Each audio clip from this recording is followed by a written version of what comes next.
Marcus Hale loaded the last cage into the back of his uncle's pickup truck and tried not to look at his neighbors watching from the sidewalk. 70 rabbits, 70. He could hear one of them, a big buck near the tailgate, thumping rhythmically against the wire mesh like a slow, nervous drum beat. The neighbors already knew the story, or thought they did. A 16-year-old kid had driven 40 minutes to a commercial rabbit farm and paid $240 for animals the farm was about to cull. Animals they considered a loss, animals nobody else wanted. The farm manager had been polite about it, in the way adults are polite when they think you are wasting your time. He walked Marcus through the rows of hutches and explained, without being asked, that these particular animals were irregular. Some were the wrong weight for their age bracket. A few had been returned by a supplier that changed protein specifications. One entire batch had been pulled because the farm was overstocked and needed cage space before a new breeding cycle started. Perfectly healthy rabbits, just surplus, just inconvenient, just, in the language of commercial agriculture, culled. Marcus did not tell the farm manager why he wanted them. He paid in cash he had saved from 14 months of weekend landscaping work and drove home with 70 rabbits, a second-hand hutch blueprint he had printed at the library, and a plan nobody around him knew enough to take seriously yet. His mother asked him that evening where exactly he intended to keep 70 rabbits. His stepfather laughed, not meanly, but the kind of laugh you produce when you are genuinely confused. His older sister sent a voice message with a single word in it. The word was why. His classmates at school were less gentle. One of them started calling him Rabbit Boy. And the name spread the way embarrassing names always do, quickly and without mercy. The ridicule did not stop Marcus because Marcus was operating on information the people around him did not have. He had spent 3 months before any rabbit ever entered the picture reading about the farm-to-table restaurant movement in the region. Not as a casual interest, systematically. He had gone through local food journalism, restaurant review columns, supplier databases he found through a state agriculture extension website, and interviews with chefs published in food magazines he borrowed from the county library. What he found was specific and actionable. Restaurants in the regional farm-to-table category were paying dramatically higher per-pound prices for proteins they could market as locally sourced, humanely raised, and produced at small scale. Rabbit meat, lean, distinctive, traceable, was sitting in a gap. Demand existed. Local supply was nearly zero. He had found the gap before anyone told him to look for it. That was the whole thing. That was what the neighbors on the sidewalk did not know when they watched him drive away. But finding a gap and filling a gap are two completely different problems, and Marcus was about to learn exactly how much distance exists between those two things. The first month was physical chaos. The hutches Marcus built from his printed blueprint were structurally fine but sized incorrectly for the number of animals he had. He had miscalculated the spatial requirements per rabbit, a rookie error, and within the first 2 weeks he had to separate 3 groups that were showing stress behaviors from overcrowding. He borrowed a second set of materials and rebuilt 2 additional hutch sections in the backyard, working after school until it was too dark to see. His hands cracked from the cold. His grades dipped slightly in November, which produced a separate domestic crisis he had to manage in parallel. His mother gave him a deadline. If the animals were not organized and clearly generating some kind of plan within 60 days, they were going to find another home for the whole enterprise. 60 days. Marcus wrote that number on a piece of masking tape and stuck it to the wall above his desk. The second failure came from the feeding side. Marcus had read about feed conversion ratios for meat rabbits, but the commercial pellet brand he started with was producing inconsistent weight gain across the animals. Some were progressing well. Others were plateauing. He spent 2 weeks troubleshooting before he found an older article from a university extension program that discussed how fiber content and hay supplementation affected gut motility in rabbits at different developmental stages. He adjusted the diet. He added Timothy hay in specific proportions. The plateau group began moving again. He was keeping handwritten records of all of this in a spiral notebook. Weights, feed amounts, temperatures, behavioral notes.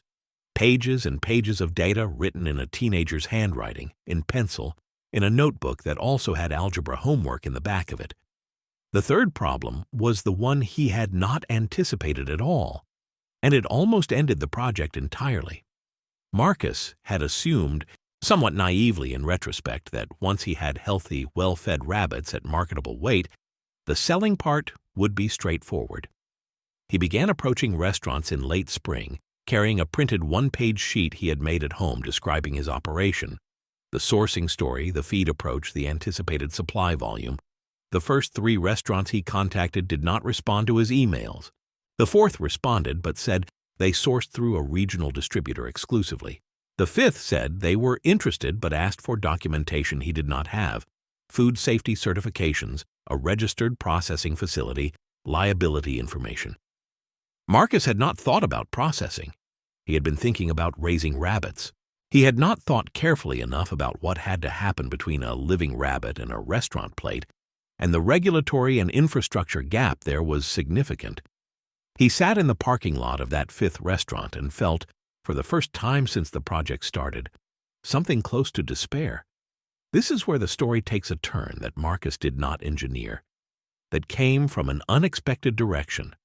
His school had a culinary arts elective, and one of the guest instructors that semester was a chef named Dominguez, first name Rafael, though most people around the program called him Chef D. Chef D ran a farm-to-table restaurant about 23 miles from town and had been coming to the school once a month for 2 years as part of a regional food education initiative.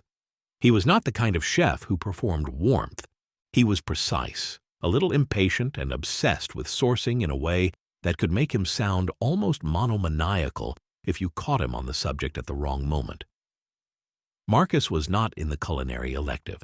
He had no reason to encounter Chef D at all, except that one afternoon he was in the hallway outside the culinary classroom waiting for a friend, holding his spiral notebook, and Chef D came out and looked at it. Not at Marcus, at the notebook. Specifically at the page Marcus had accidentally left facing out, which was a table of weekly weight measurements for his rabbit cohorts. Chef D asked what that was. Marcus told him. The conversation that followed lasted 11 minutes in the hallway outside a high school culinary classroom, and it changed the entire trajectory of what Marcus was doing. Chef D asked specific questions: feed type, sourcing story, butcher weight targets, current head count. When Marcus described the processing obstacle, Chef D did not express sympathy. He said, "There is a USDA-inspected mobile processing unit that operates in this county on the 3rd Saturday of each month," and he had the contact information for the operator in his phone. Chef D also said something else offhand almost as he was walking away. He said, "If your animals are what you are describing, I will buy them. Not all of them, not forever.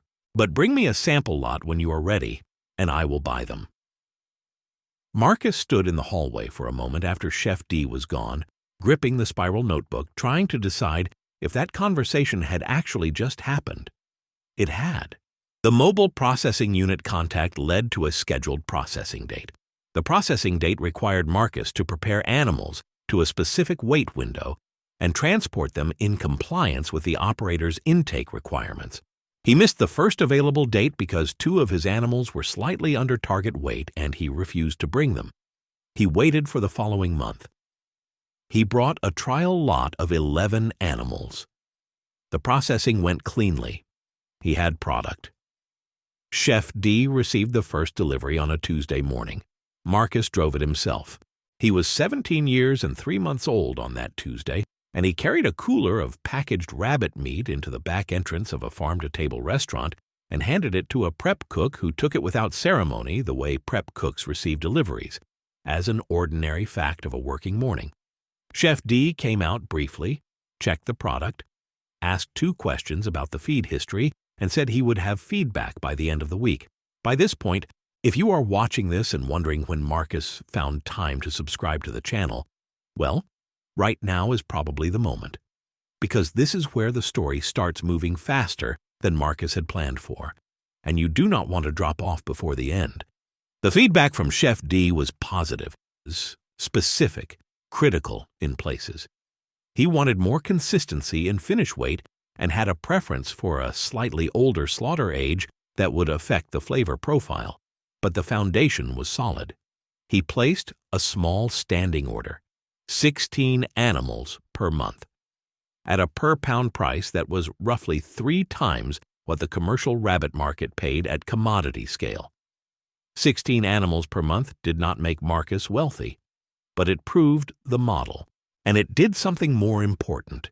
It gave him a case study, a real chef, a real restaurant, a real invoice with a real price per pound on it.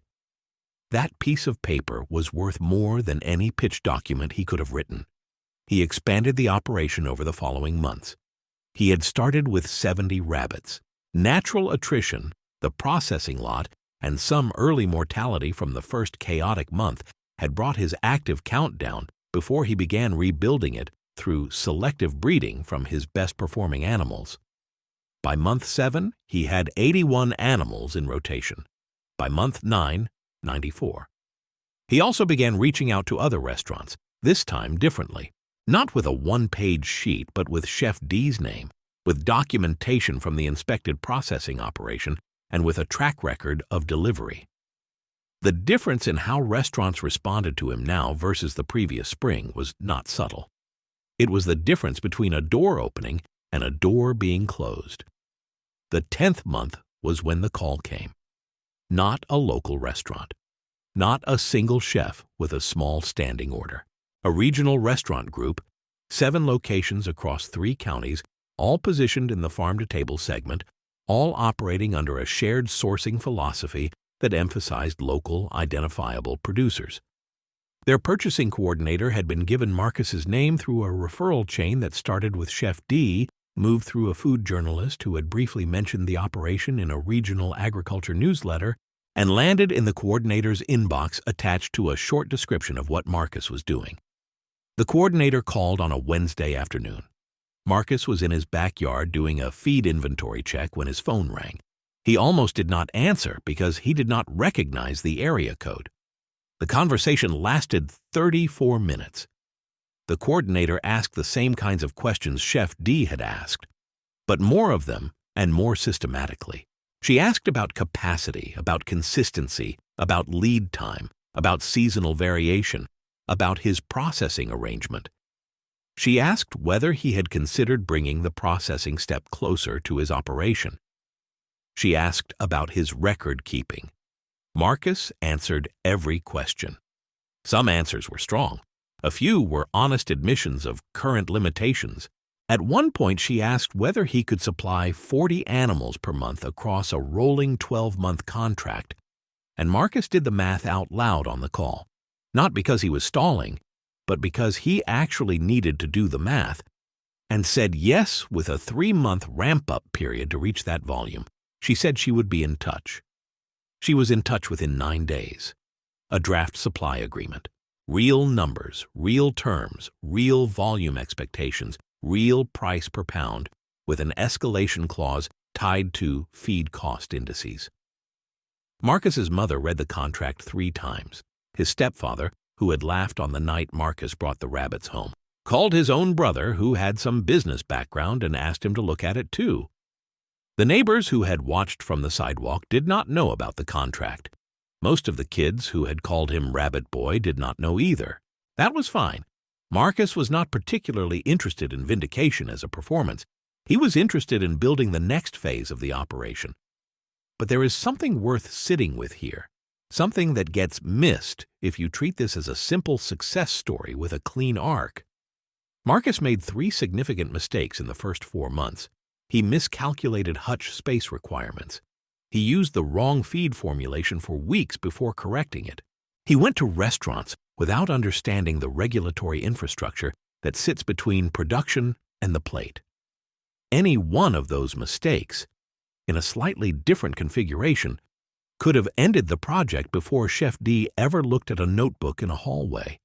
The 70 culled rabbits were not the opportunity. They were the raw material.